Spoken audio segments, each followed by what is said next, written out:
like jewelry came into the picture, how you started, how Solar came. Arunima wasn't just chasing trends, she was breaking them. I did not run a business anytime. So I was a marketing person earlier. Coming to a business was starting from zero. In a world that rewards playing it safe, she risked everything for something that felt real. What was your first OMG? I'm actually doing this moment as a founder. So Love isn't just a brand, it's a battle won with every creation. Today, it's more than jewelry, it's a statement of rebellion and resilience. Was there any day that you almost gave up and what brought you back? Yeah, Solar has another segment that is a very, very personal segment. It's art workshops. Because nothing can drag me away from art. This as a woman. Has it been challenging? Ugly flower that you made is going to be great. This is Arunima Duggal, founder of So Love. Welcome to the Founders Times. I am your host Suhani Khanna, and today we are joined by a marvelous woman, Miss Arunima Duggal, founder of So Love. It's a pleasure to have you with us. Hi, Johnny. It's absolutely a pleasure being here. And I'm so happy to share my journey. So, talking about your journey, tell me everything from starting. How like jewelry came into the picture, how you started, how So Love came. So Solar was never actually Solar. There were no plans to make it Solar. It started as a small Instagram page where I used to put a lot of art and clay jewelry. So during the pandemic, there were these Australian brands that I saw who were making clay jewelry. And I thought, this is easy, I can do this. Then I failed miserably when I tried it. So I tried it again and then I posted it on a page and I started getting orders. Oh, that was very strange for me that people actually want to buy something that I'm creating. Yeah. And that was almost like an addiction that I want people to wear what I am creating. Yeah. So it was a very beautiful feeling, and then gradually I started creating more designs, and we shifted to resin jewelry, and we shifted to other jewelry that's handmade, and then so that was fun. I've actually seen some of your pieces. Those reasons why, especially, they're lovely. And I Thank you. genuinely love like the details that you have in them. And I personally bought them as well. And I really love those pieces. I've been to your exhibition as well. I love these pieces. Pop-ups have a special place in our Yeah. We started as a pop-up. I mean, my first experiment was a pop-up, and it went completely sold out. For a person who was doing a 9 to 5, was straight out of her master's, and just had clay jewelry on her entire pop-up, and went sold out. That was a moment that changed everything. So taking this interview forward, like what are the challenges of running a solo creative brand in these early days? And how did you overcome them? Tell me everything. Okay, so I don't think I've actually overcome them as of now. There are still challenges that I come through every day. Yeah. But I think it's a very fun process building something on your own and learning something on your own. So I belong to a business family, but I did not run a business anytime. So I was a marketing person earlier. Coming to a business was starting from zero. Yeah. So I had to learn everything, be it small courses, be it people around me, be it observing. There's a lot of observing when you're building something. So you have to see what other people are doing, what they're Their making. mistakes, and you'll have to learn from them instead of learning yourself. Yeah. Yeah, but then you end up learning yourself. Yeah. It's good. Yeah. I started with no team. Yes. And I used to shoot, edit, every single thing I had to do on my own. And it was a lot. That too with a 9 to 5. Yeah. So, but it's a fun journey. Now we're expanding. We have a team, and it's a good journey. So you actually quit your 9 to 5 I did. to continue with I did. That was the scariest decision of my life. Yeah. I never thought I would do this. I never thought handcrafted Karunama would become something like this. But whenever I was at work, this was the only thing I was consumed by. So thoughts on how to make it bigger and how to edit wider. That's the So only tell me about the emotions that you had when you left your 9 to 5 because you had a fixed income at that time.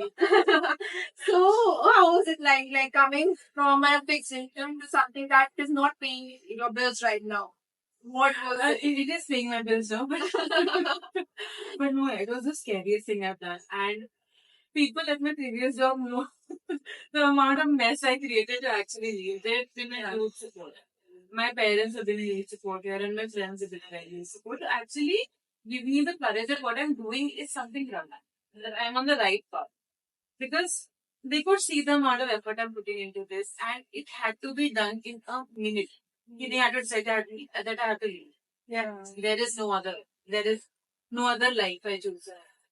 Because if I had to do it all over again, I was still do it. Wow. Every single day. Wow. Even after so many struggles, even after not having a fixed income, Yeah. I was still doing it. Wow. And talking about support, what was like the reaction of your loved ones when you broke this news to them that I have left my job and starting this business? Like, were they in a shock or were they supportive or were they processing the information? Okay, it's fine. It's fine. We'll be there to support you, but are you sure? They were happy. They were happy. They were the happiest. I think they had a feeling that I would do this. Yeah. Because I was so frustrated that I was doing 2 jobs at one time. Yeah. And one of them included 10 more. Yeah. So it was a lot. I think they were very happy with the decision and they did support us in salary. Everybody around me. They've come to me with different ideas. They've been my first customers. They've been my trial bunnies. I have tried every product on them and I've shot every product on them. So I think they've been happy. I'm very happy with the response I got. That's great. Taking this further, handcrafted by Aranima to Solar. Why was it important for you to rename and rebrand? And what are you hoping to reflect to this? Okay, so handcrafted by Arunima is again very personal because it had a piece of me in the name. It was way too long. I actually remember. And the moment you start saying it, it will be a day. Handcrafted by Aranima. My name is represent. So if you add handcrafted and by to it, it's very long for people to actually remember. But it was very personalized. Yeah, so we retained that name as our official name, but we changed the brand name to Solar because Solar also holds a part of it. So Solar means SOL, Sol means the sun, and LUV is love. So it basically means radiating love, and also it has a piece of meaning because my name also means the first person. So I try to That's keep so that beautiful. a marketing person does. I have been a literature student. I have no background in fashion. So to make this brand my own, I had to incorporate some of that.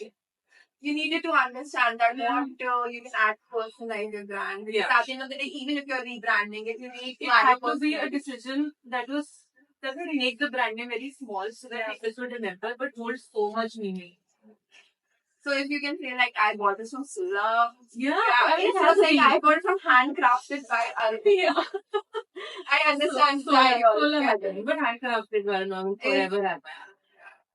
Taking this forward, what was your first OMG? I'm actually doing this moment as a founder. So when we put up our pop-up stores, I had these few people who would return to every pop-up to buy it. Oh, and then there was this one time during our Christmas pop-up when there was an actual queue in front of us. Wow. So in front of our pop-up, there were people waiting. Like this was the first year of your business? No, this was last year. Oh, This was 2024. There was a huge queue, and that was just 2 months after I quit my job. So it was like, I made a right decision. People are actually queuing up to buy something that I have created.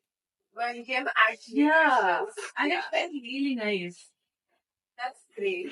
So taking this forward, was there any day that you almost gave up and what brought you back? Yeah, so as a small business founder, you tend to give up every day at the smallest inconvenience, but my love for Solar just brings me back. I have been an artistic person since forever, and I don't think I would want to do something that is not artist. So even though Solar is now a little far from handmade jewelry, it is still handmade, not by me. Yeah. We have a set of karigars who make it, but there is so much thought that goes into the design and what we're actually building forward. Well, that's beautiful to know that how ambitious you are for your brand and moving forward with this. If we peek into your vision board for your brand today, what's up there that still gives you butterflies? Oh, the moment I open my eyes, Solar is the first thing. Yeah. So that is my wallpaper and that is the first account I opened. Yeah. So even before my eyes are completely open, I look at Solar. So there are a lot of things planned in the pipeline that we of course can't reveal right now, but we are trying to become an inclusive brand. Yeah. And something that is not very ordinary. So Solar is something that is you. It will define you and it will bring out your personal identity rather than just being what everybody is. So, are you trying to create into a premium brand somewhat in the long run, or do you want it to keep it a very personalized brand? I want to keep it personalized and you said personalized brand. We are a demi-premium brand. Wow, that's neat. And my favorite question for you. What would you whisper to younger Arunima? Sitting at home during lockdown, rolling clay into earrings with no idea what was to come. Keep doing it. Don't stop. Keep rolling that ugly, clay. that ugly flower that you made is going to be great.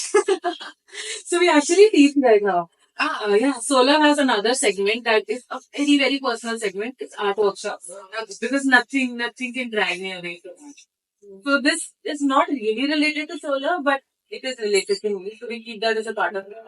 And the thing that I was actually doing in the lockdown, I'm actually teaching that. Oh. Yeah. So we do those art based. One thing that I actually appreciate and I genuinely like about you that how much personalization you have incorporated in your artistic work. Not only in your brand, but in workshops or just organizing these workshops. You're going out of your way to organize these workshops or teaching because that's not something Solar is meant for. It is a beauty.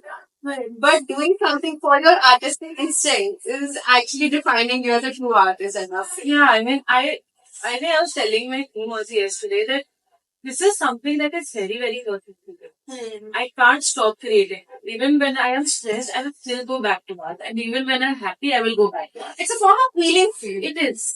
It makes me happy. Even if everything around me is going wrong, art is something that I have in my control and I can make it better.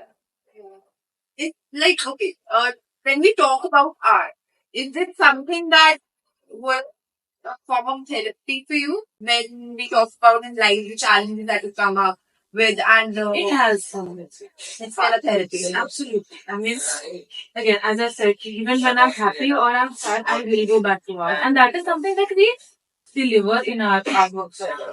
That is the one instruction I have for people is that I will not give you any inspiration to work on. It has to come from within you.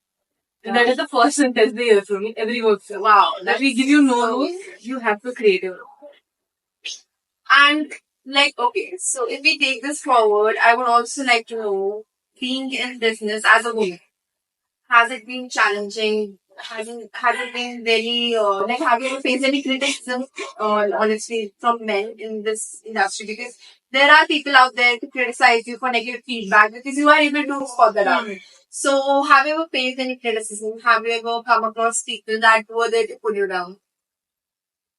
Thankfully, not as of now. Yeah, I've had very supportive people around me, but as a woman starting this out with absolutely no experience in it, it is very daunting. Yeah. Because you tend to get that imposter syndrome that what am I even doing?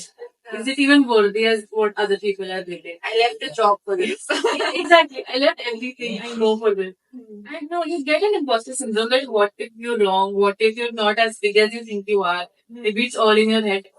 But thankfully, people around me have been very supportive. And You could see the vision that you have. right. And it's been a journey. It is still a learning journey every single day. You tend to fight that every single day, but it will.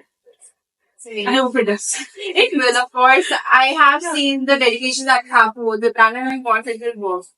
Then moving forward, what advice would you give to young entrepreneurs who are scared to put their brain rotting jobs and who are sitting with brilliant ideas but are afraid to act upon? Yeah, honestly, I am not somebody who would miss a 9 to 5 because it taught me everything that I know right now.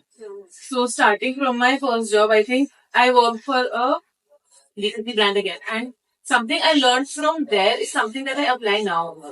So whatever you learn in your job is something that will help you out somewhere in life. So keep your ideas, keep working on them, and as you feel ready, put your life. And anything, any advice for your women entrepreneurs of any age who are scared to start their own venture? Take the leap. Take the lead. You will never look back. I mean, it is the most fulfilling experience to do something. Even if it is something very simple. Even if it's a yes. Great. Lastly, bringing this interview to a conclusion, which I hate because I love talking to you. Complete the sentence for us. I created Solar because I wanted the world to remember that. That they can choose who they want to be, and jewelry is just something that will accentuate what they are. And something that we strongly believe since handcrafted Varnama and Solar is that jewelry, even if it's dainty, will not make you dainty. It will just empower you to live. Wow. You are a woman of mind and heart, I must say, and the way you have incorporated your artistic instincts into your brand is really appreciable. And looking forward for more to come for So Love. Absolutely. And it was a pleasure talking to you. Thank you so much for Absolutely coming love here.